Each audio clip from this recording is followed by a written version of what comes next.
8h30, Studio Qualita.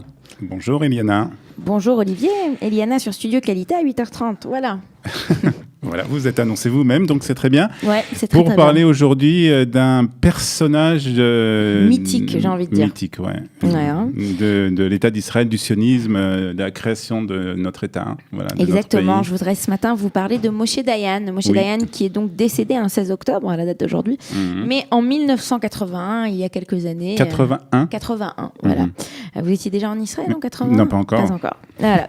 Alors Moshe Dayan, c'est cette personnalité très reconnaissable grâce à son bandeau. À son côté Peter Pan, pas Peter Pan, Captain Cook, Captain Crochet, Captain Hook, Captain Crochet, voilà. Donc qui avait un bandeau sur son œil puisqu'il avait perdu un œil. Et c'est donc d'ailleurs un œil qu'il avait perdu non pas à la guerre, mais ça permettait de rajouter au mythe de ce grand général qui était Vous aussi... allez nous dire où il a perdu son œil ? Oui, je vais vous raconter un ça. secret ? Non, c'est pas un secret. D'accord. Alors, il est né dans le kibbutz de Dgania, mais sa particularité, eh bien, c'était qu'il a été... ses parents ont fait partie... ont été des personnes qui ont ouvert ce kibbutz, qui étaient au kibbutz Dgania, mais ensuite qui sont partis à Nahalal. On en avait parlé, je sais pas si vous vous souvenez, mais Dgania était connu donc, pour être le premier kibbutz, et ses parents décident eh bien, de quitter le monde du kibbutz et d'aller plutôt dans un yishuv shitufi, donc c'est différent, un endroit où on vit en communauté, c'est pas une communauté aussi marxiste que le kibbutz. Et donc il a grandi à Nahalal, et de Nahalal, de cette ville qui est très particulière, on en avait parlé avec, je me souviens, j'en ai parlé dans un jour de notre histoire, qui a été construite aussi, qui a une architecture très propre à elle-même, en cercle. Eh bien c'est là qu'il grandit. Il y a de nombreuses personnalités israéliennes qui sont sorties de Nahalal. Oui. Et donc lui, eh bien c'est là qu'il va grandir. Au cours de la Seconde Guerre mondiale, eh bien il va intégrer les forces britanniques. Il est déjà, dès l'âge de 14 ans, il est un membre de la Haganah, et puis ensuite il va donc intégrer les forces britanniques pendant la Seconde Guerre mondiale, et il va combattre les forces de Vichy en Syrie, et c'est à ce moment-là qu'il va perdre l'usage de son œil gauche. Alors comment est-ce qu'il va la perdre ? Il avait en fait des jumelles, et il y a une balle ennemie qui va rentrer dans les jumelles, et donc il y a un des verres de ces jumelles qui va lui rentrer dans l'œil. Donc c'est une blessure de bataille, mais c'est pas la guerre. voilà. Et c'est comme ça qu'il va porter ce cache-œil qui le rendra tellement célèbre. Exactement. Après la Seconde Guerre mondiale, il va eh bien occuper plusieurs postes de responsabilité. Ah ben dis donc. C'est le pollen. Non, il n'y a pas de pollen maintenant. Pardon, excusez-moi. Il va donc avoir des responsabilités importantes, et il va être aussi un protégé de David Ben Gurion. Alors, à cette époque, si vous êtes un protégé de David Ben Gurion, ça peut vous aider pour aller très loin, et c'est ainsi qu'il va devenir...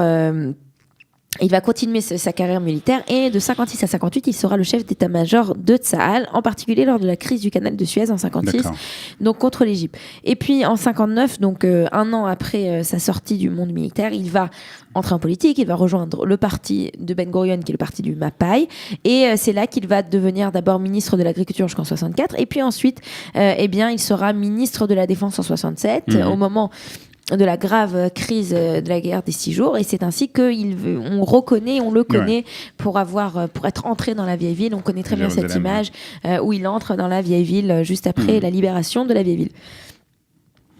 Il va donc continuer d'un point de vue politique. Il sera donc chef d'état-major, ministre de la Défense en 67, et il va aussi rester jusqu'au moment de la guerre de Kippour. Au moment de la guerre de Kippour, il va recevoir des critiques puisque les choses sont plus difficiles. En 77, il va revenir au gouvernement, puisque c'est Menachem Begin qui va lui demander de revenir au gouvernement, ce qui était quand même assez impressionnant. C'était la capacité de Begin à aller chercher des gens qui étaient donc... À ce moment-là, il n'est pas député, il est ministre libre, entre guillemets, et donc c'était la particularité de Moshe Dayan. Alors, autre aspect important, Moshe Dayan avait une passion pour l'archéologie. L'archéologie, oui. Il fouillait partout. Il fouillait partout, on lui a beaucoup reproché ça, puisque en fouillant partout, il avait chez lui une collection collection personnelle. On se demande comment il a pu avoir accès à autant de choses aussi importantes. On a découvert ça récemment, non? C'est ça? Voilà. Et en fait, à la fin de après son décès, donc il est décédé, comme je l'ai dit, en 81, en 86, sa femme Rachel va vendre une partie de sa collection et elle vend la collection de son mari à l'État d'Israël. Et à l'époque, pour $1 million, donc en 86, c'est une très très très belle somme.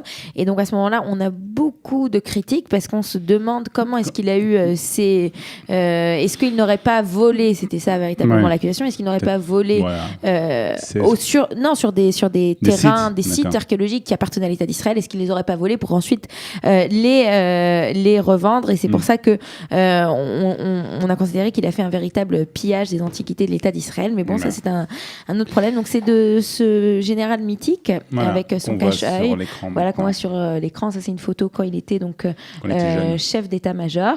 Et j'aimerais juste terminer par raconter quand même un dernier petit détail. En 1956, alors qu'il est chef d'état-major, il va faire un discours. Il va faire un esped, donc un discours pour quelqu'un qui a été tué, qui est considéré comme un des discours les plus fondateurs de l'État d'Israël. C'est le discours, c'est l'élogie funèbre de Roy Rothberg. Alors Roy Rothberg est un soldat qui est à Nahal Oz. Nahal Oz, on en parle souvent dernièrement, puisque c'est véritablement un des kibbutzim qui sont à la frontière avec la bande de Gaza. Et il est donc ce soldat, et qui est surtout un officier de sécurité du kibbutz, va être tué, et Dayan va faire donc ce esped dans lequel il explique en très gros que la vie en Israël est dure, mais qu'on y arrivera, et que ce n'est pas parce que nos ennemis essayent en permanence de nous attaquer que nous deviendrons comme eux, et au contraire nous resterons fidèles à nos valeurs. Voilà, Dayan. Voilà, c'est sur ces belles paroles optimistes que nous vous disons merci. Avec plaisir. Je vous en prie. Voilà, moi je vous dis, je vous en prie. Voilà, c'est très gentil. Nous nous retrouverons donc demain pour feuilleter une autre page de notre histoire. C'est joli. Merci. Ça. Au revoir. 8h37 sur Studio Kalita, l'heure de la revue de la presse et des médias israéliens. Vous aimez l'histoire juive ? Retrouvez Liana Gurfinkel dans Un jour notre histoire sur Studio Kalita, c'est tous les matins, pour découvrir ensemble les événements et les personnages qui ont fait notre histoire.